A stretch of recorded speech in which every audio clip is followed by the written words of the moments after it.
8/3/2024. We're now doing the three strategies of Huang Shigong. We're in chapter 1, the upper strategies, verse 13. The military pronouncements say, what the general uses to achieve domination are his calls and orders. What is used in battle to gain complete victory are the armies and government. For officers to approach death with light hearts, they must follow the commands they are given. For this reason, the general does not go back on his commands. Rewards and sanctions must be as sure as heaven and earth. Only then can the general control the men. When officers and troops follow orders, only then can they cross the border into other states. 14.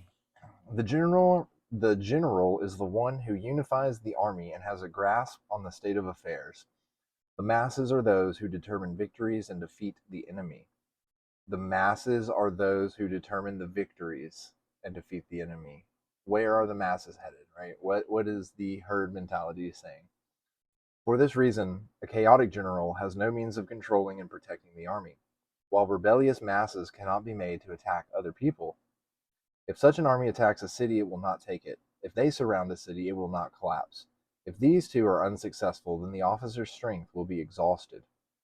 If the officer's strength is exhausted, then the general is left alone with disloyal masses. No defense will be secure, and any battle will see them flee. This is what's called an old army. If an army is old, then the general's domination will have no effect. If the general has no domination, then the officers and troops will take the threat of punishment lightly. If they take punishment lightly, then the army will lose its squadrons.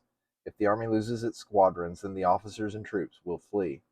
If the officers and troops flee, then the enemy will seize this advantage. If the enemy seizes this advantage, then the army will face certain destruction.